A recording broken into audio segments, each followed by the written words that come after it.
The writer is a former ambassador to Iraq and Turkey. It may have been more prudent for Donald Trump to make the overture before delivering the ballistic message in capital letters. But then, prudence is hardly a quality anyone associates with the White House incumbent. His belligerent tweet late last month, vowing consequences the likes of which few throughout history have ever suffered before, if Iran dared to threaten the U.S., was evidently a response to remarks by Iranian President Hassan Rouhani to the effect that the choice for America was between the mother of all peace and the mother of all wars, which could easily be interpreted as an overture rather than a threat. Subsequently, Trump offered to hold unconditional talks with Rouhani. Tehran dismissed the idea, even though many Iranians seem to think it would do no harm. The Iranian economy has been tanking for a while. It is likely to deteriorate further after U.S. sanctions, triggered by Trump's withdrawal from the 2015 nuclear deal, kicked in yesterday. And there will be worse to come in November, if importers of Iranian oil succumb to U.S. pressure. Things will be worse if oil importers succumb to U.S. pressure. The nuclear deal has not exactly collapsed yet, given that none of Washington's co-signatories followed its example. But, despite an attempted pushback by the European Union, most European firms appear disinclined to disregard the risk of being sanctioned by the U.S. Of course, to a considerable extent Iran's economic woes are domestic, and Iranians see a connection between their deteriorating plight and corruption among the political and clerical elites, as well as the vast resources earmarked for Tehran's regional geopolitical agenda. The latter is spearheaded by the Revolutionary Guard's Quds Force, whose warlike commander, Qasem Soleimani, responded to the U.S. president's belligerent tweet with an equally unseemly diatribe, calling him "Gambler Trump," and declaring, "You may begin a war, but it is us who will end it. The Quds Force and I are your match. We don't go to sleep at night without thinking about you. It's safe to assume sweet dreams don't come easily to Gen Soleimani." He was instrumental, incidentally, in protecting the al-Qaeda high command and Osama bin Laden's family members who sought refuge in Iran after September 11, 2001.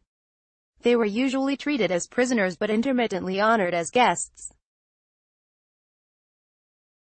And, absurd as it may seem given his passion for slaughtering Iraqi Shias, Abu Musab al-Zarqawi's passage to Iraq was facilitated by the Quds Force. Ironically, during the early part of this period the government of Mohammad Khatami was keen to establish a modus vivendi with Washington, and in 2001, in secret talks in Geneva between mid-level functionaries from both sides, Mohammad Javad Zarif, then a rising star in Tehran's foreign ministry, handed Ryan Crocker maps of Afghanistan pinpointing key Taliban positions. The Khatami administration was also inclined to hand over any al-Qaeda cadres that crossed over from Pakistan or Afghanistan.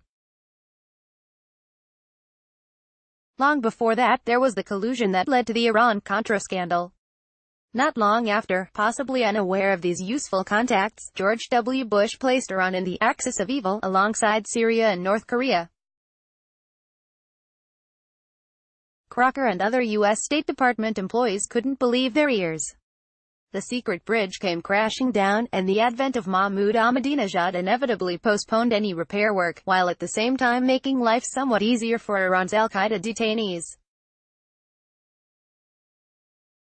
Similarly grievous errors are being repeated today, undermining the broadly reformist Rouhani's ability to resist the reactionary clergy and Soleimani-style radicals.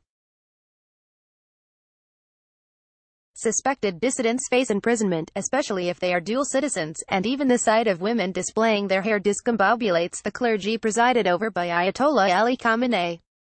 The tussle over the latter's successor as supreme leader will inevitably open up another domestic battleground. In terms of political repression, Iran has more in common with its chief neighboring adversary, Saudi Arabia, than it would care to admit. At the same time, however, the Trump administration's affinity with the Saudi-Israeli-UAE axis makes it that much harder for Tehran's potential conciliators to reach out to Washington. Besides, one must not forget that the still popular "Marg Bar America" slogan derived not only from the enduring U.S. romance with the Shah brutal monarchy but from the Anglo-American role in thwarting Iranian democracy in the 1950s. Iran may well be ripe for regime change, but obviously not one wrought by external aggression. It must come from within. Eventually it will, although the current sporadic protests against deepening economic woes are unlikely to represent a tipping point. The Iranians who revolted against the Pahlavi dynasty deserved much better than a fundamentalist dictatorship. But any change based on the malicious imprimatur of the US, Israel or Saudi Arabia would be calamitous. mahir.don@gmail.com, published in Don, August 8, 2018. For more live updates, follow Don.com's official news Instagram account at don.today.